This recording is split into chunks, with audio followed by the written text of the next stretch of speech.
Baik, assalamualaikum warahmatullahi wabarakatuh.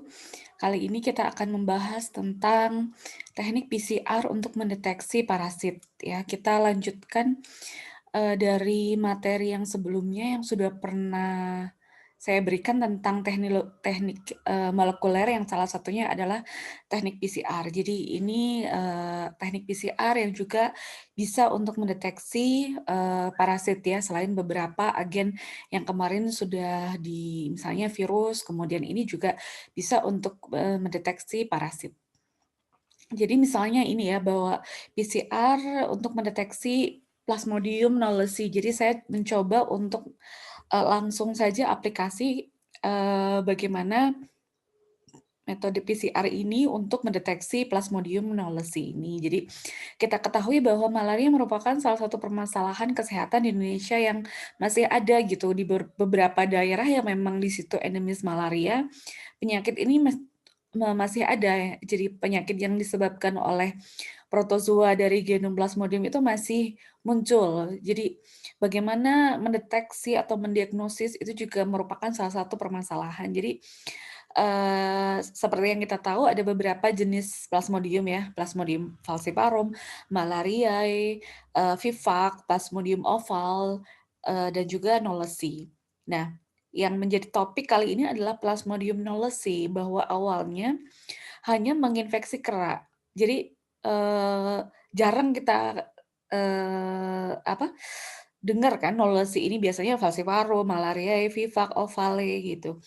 Tetapi ada juga Plasmodium knowlesi yang tadinya hanya menginfeksi kera, tetapi beberapa waktu terakhir ini juga dapat menunjukkan kasus pada malaria pada manusia, terjadi pada manusia. Nah, problemnya adalah ketika infeksi dari knowlesi ini, memiliki kemungkinan untuk terjadi manifestasi klinis yang berat, karena adanya siklus, hidup parasit itu yang lebih cepat. Kemudian, penegakan diagnosis dari Plasmodium knowlesi ini, itu dapat ditegakkan dengan mikroskopis, tetapi, untuk membedakan dengan beberapa morfologi lain itu agak kesulitan karena knowlesi itu mirip dengan falciparum dan malariae. Nah, ada beberapa kesalahan diagnosis yang dilaporkan di beberapa negara di Asia Tenggara, sehingga membuat pemeriksaan mikroskopis menjadi tidak akurat dalam mendeteksi, knowlesi ini. Nah, salah satu yang bisa digunakan adalah PCR ya, yang sudah pernah kita bahas sebelumnya bahwa PCR ini adalah salah satu metode untuk memperbanyak materi genetik yang tadinya hanya di dalam sampel dalam jumlah sedikit, kemudian mengcopy dalam waktu yang singkat, kemudian, menjadi lebih banyak. Nah, itu mungkin kita refresh lagi tentang, teknik dari PCR itu ya. Saya yakin sudah mengetahui semuanya untuk teknik PCR. Nah, untuk knowlesi ini ada 2 metode dari PCR. Jadi, kalau yang ada beberapa metode PCR. Jadi yang dikembangkan oleh Singh pada 2004 itu tentang, pemeriksaan dengan metode nested PCR untuk mendeteksi perbedaan, eee, Plasmodium yang menginfeksi manusia termasuk knowlesi. Jadi, ternyata ada isolat yang awalnya teridentifikasi sebagai malariae secara mikroskopis, tetapi ketika diperiksa dengan nested PCR ternyata, knowlesi gitu. Atau kemudian, ada juga selanjutnya ada metode single step PCR yang dilakukan oleh Lucci pada tahun 2012. Nah, ini ada 2 metode ya, PCR itu ada beberapa metode yang akan saya jelaskan selanjutnya. Jadi ada nested, ada kalau yang untuk, malariae knowlesi ini yang Plasmodium knowlesi, ada nested PCR sama single step PCR. Nested itu kayak, eee, beberapa step, ada, kemudian kalau single step itu memang cuma sekali, reaksinya sekali untuk single tunggal kan, tunggal langkah yang tunggal pada, metode PCR.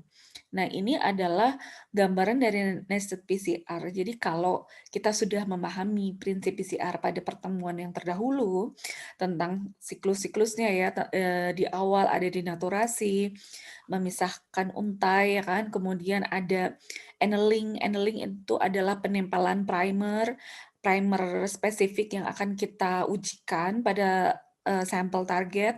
Kemudian ada elongation atau perpanjangan dengan adanya basa-basa penyusunnya dan juga dibantu oleh enzim. Kemudian ada tahap terminasi atau akhir. Nah, itu kan tahapan PCR yang sudah kita ketahui sebelumnya. Nah, kalau untuk nested PCR ini, bedanya adalah kita ada 2 cycle, ada first PCR-an, kemudian ada second PCR-an. Jadi ada, 2 kali siklus atau 2 kali kerja memang ini agak lebih ribet, tetapi lebih spesifik hasilnya. Jadi, first PCR-an atau PCR pertama itu dengan primer, satu pasang primer, kemudian kemudian di second PCR-an juga menggunakan primer. Jadi lebih menspesifikkan lagi. Jadi kalau di PCR yang biasa kan satu pasang primer forward reverse kan. Nah, kalau di nested itu bisa kita memilih segmen yang lebih spesifik. Jadi memang hasilnya dari nested itu lebih spesifik dari PCR yang biasa. Ini bisa digunakan untuk identifikasi atau apa ya, identifikasi spesies-spesies yang memang memerlukan tingkat spesifitas yang tinggi. Nah, ini pakainya nested PCR, seperti itu.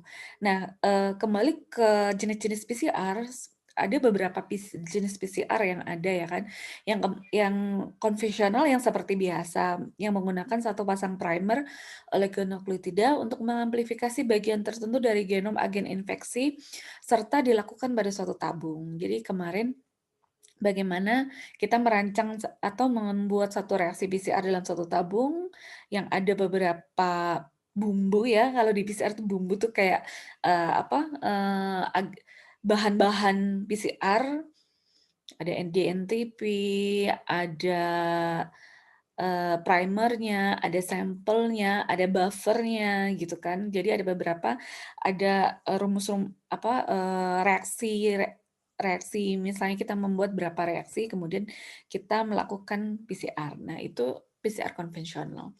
Kemudian ada juga yang kita kenal dengan real time PCR, real time dengan namanya aja real time ya, waktu yang real, yang sekarang gitu. Real time ini dikenal dengan quantitative real time polymerase chain reactions atau qPCR. Nah, ini bisa dilakukan untuk mengamplifikasi sekaligus menghitung target molekul DNA hasil amplifikasi tersebut. Nah, prinsip utamanya dia menggunakan biomarker berupa perwarna fluoresen untuk memberi pelabelan pada oligonukleotida yang akan ditambahkan pada reaksi. Jadi kalau real time itu kayak langsung kita, lihat hasilnya. Jadi dari komputer, dari alatnya gitu ya. Jadi apakah ini teramplifikasi, berapa jumlah yang teramplifikasi, itu terlihat. Kalau di konvensional itu kan kemarin, di pertemuan yang teknik molekuler itu ada elektroforesis.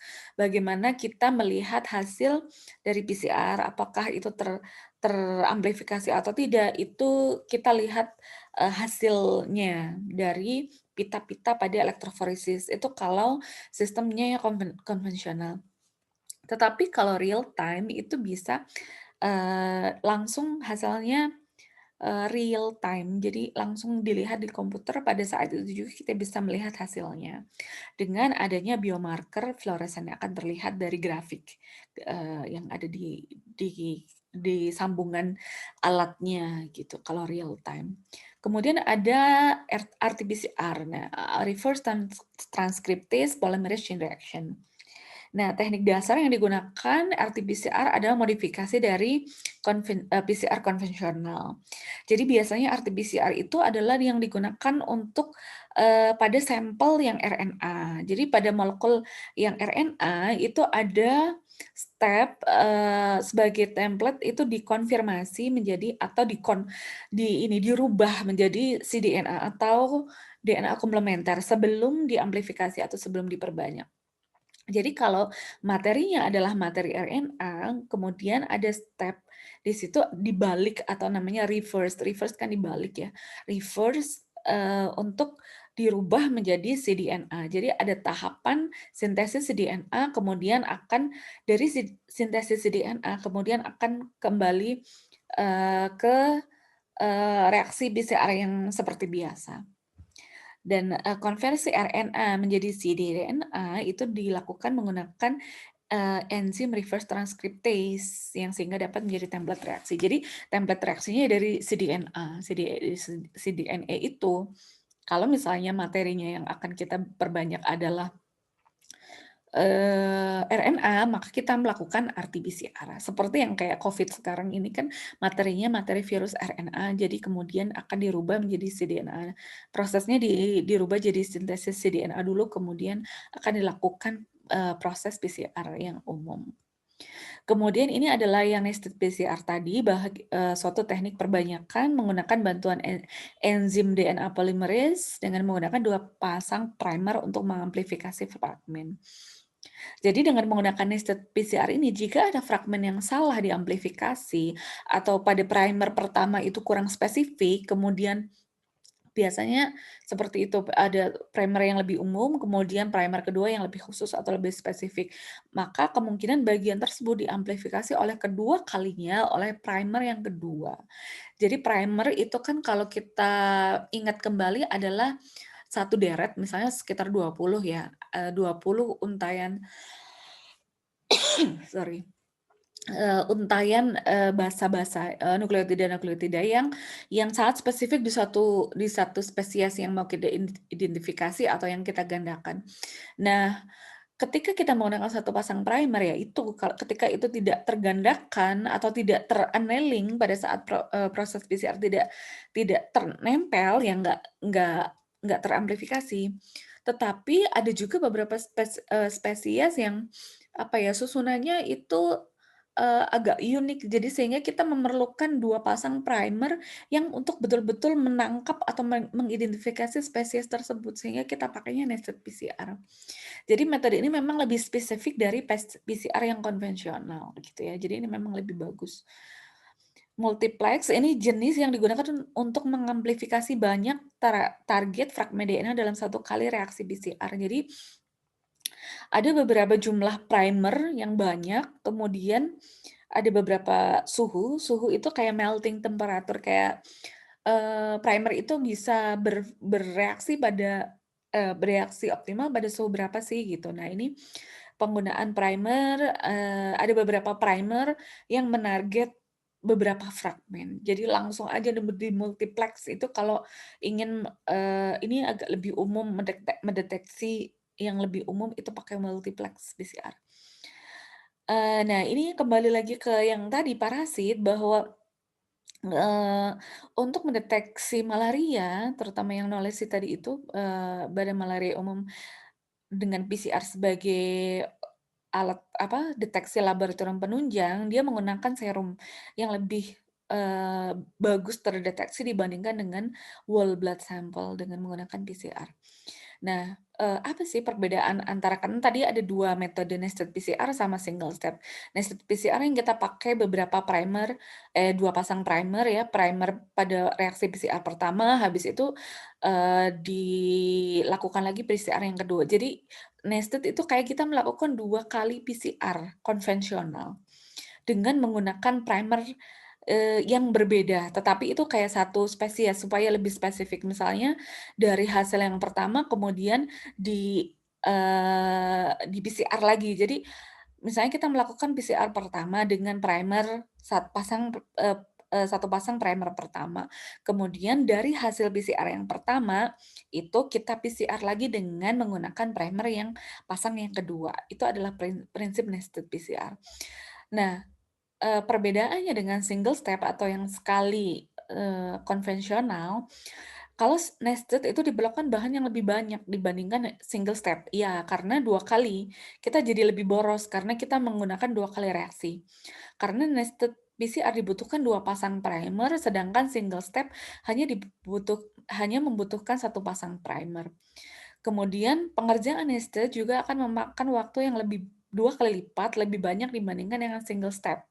Ya kan, karena ada PCR pertama, kemudian PCR kedua. Bahan-bahannya yang dipakai juga lebih banyak, waktu pengerjaan juga lebih lama, 2 kali tahapan PCR dengan pasangan primer yang lain.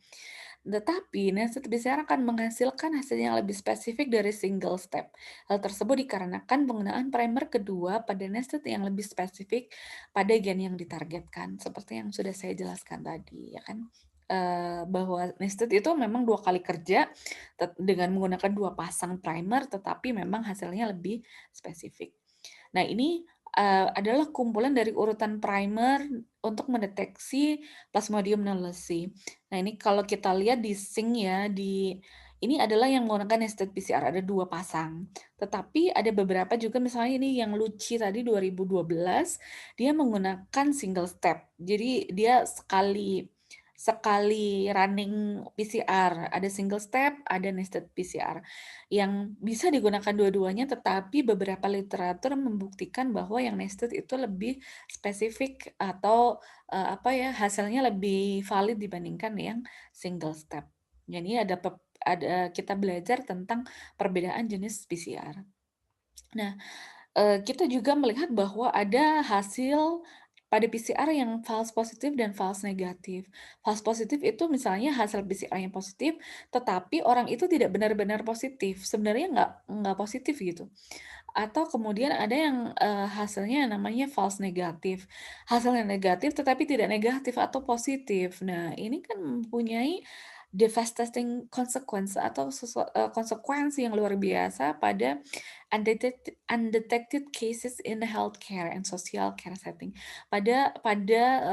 Kasus-kasus yang tidak terdeteksi. Kita, dibilang negatif tapi padahal positif. Ya kalau ya nah ini harus diwaspadai bagaimana kevalidan suatu, uji ya, bisa dicek dengan uji sensitivitas sama spesifitas satu alat uji. Nah, hasil yang seperti ini bisa misalnya kalau false positive result itu bisa dikarenakan karena, eee kontaminasi during sampling, swab, accident pada saat swab itu tidak sengaja menyentuh, permukaan menggunakan yang terkontaminasi atau contaminated gloves, sarung tangannya, ataupun ada kontaminasi amplicons bahan-bahannya, contamination reagent, sample cross contaminations, atau cross reaction with other virus, atau genetic material. Nah, itu makanya kalau primer-nya nggak spesifik, hati-hati juga dalam menentukan primer. Kalau, primer-nya nggak spesifik, bisa-bisa kita bisa mendeteksi, yang nggak kita ingin deteksi. Nah, itu yang berbahaya. Jadi betapa bagaimana kita, primer yang kita pakai harus betul-betul spesifik, yang akan kita tuju, sehingga hasilnya itu betul-betul kalau positif ya positif, kalau negatif ya negatif.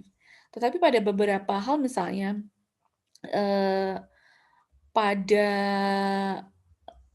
hasil yang negatif, berarti kan, atau ada pada saat pengerjaan PCR-nya kelupaan menaruh sampelnya. Nah, itu kan ada beberapa, kita sudah meracik, bumbu-bumbunya ya, bahan-bahan reaksi PCR-nya, tapi ternyata sampelnya nggak dimasukkan. Ya nggak ada yang bisa teramplifikasi gitu kan, hasilnya negatif. Memang perlu kehati-hatian sekali pada saat kita menguji, sampel di laboratorium dan hasil false positif dan negatif pada sampel PCR itu sangat mungkin terjadi, gitu ya. Eee Kemudian saya ingin ada sedikit ilustrasi ya untuk bahwa bagaimana dengan yang tadi nested PCR. PCR done using locus-specific primers are expected to produce specific amplifications. Nah ini, However, many a times this is not so. Locus-specific or gene-specific primers may also give false or non-specific jadi ada amplifications. beberapa PCR yang memang This is hasilnya tidak because terlalu only spesifik last 3 gitu. to 5 bases at the 3' end of the primer determines the specificity of amplified product. There are several other reasons like melting temperature of the primers, Ada primer length, melting GC temperatur content atau that determines suhu the locus meltingnya, specificity. panjang primer Nested gitu kan PCR yang is a variant of mempengaruhi PCR in spesifitas which two dari sets of primer PCR. pairs are used. Nah ini nested First PCR nested amplification is done PCR, using external primer pairs F1, R1. dia menggunakan The next round of total PCR 4 primer. amplification is Jadi done ada 2, using produk internal primer pertama, kemudian pairs produk designed kedua. near the Ada region of first first PCR, set of ada primers. second PCR. Nah ini yang If the tadi sudah saya amplification is jelaskan, obtained with internal gambarannya adalah primers, it seperti ini. means the amplified product of first PCR was not specific or false. If amplified product of size smaller than the product of first PCR is obtained, it means the first PCR primers produced specific amplification. Thus, nested PCR Nah, is ini kalau far from nested forming PCR a pada specific siklus optical kedua impedance. tidak ada amplifikasi, memang betul-betul tidak ada bahannya ya. Tapi ketika yang pada saat yang kedua ada, berarti secara spesifik itu ada sampel yang kita amplifikasi pada pada eh, reaksi yang kita jalankan dengan menggunakan nested PCR.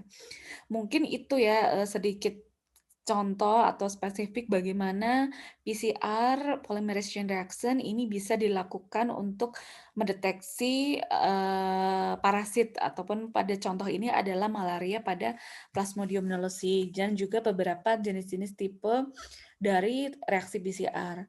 Jenis apa yang mau kita pilih itu sangat tergantung dari apa yang mau kita lihat atau mau kita identifikasi. Jadi dengan melihat dengan berbagai referensi, misalnya dengan tipe yang seperti apa yang paling bagus untuk bisa mendeteksi. Nah, kita menggunakan eh, tipe tersebut. Jadi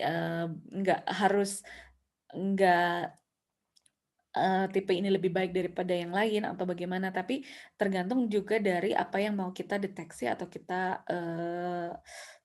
identifikasi. Jadi itu tentang PCR pada parasit dan juga beberapa tipe PCR. Mungkin itu saja yang bisa saya sampaikan. Terima kasih. Assalamualaikum warahmatullahi wabarakatuh.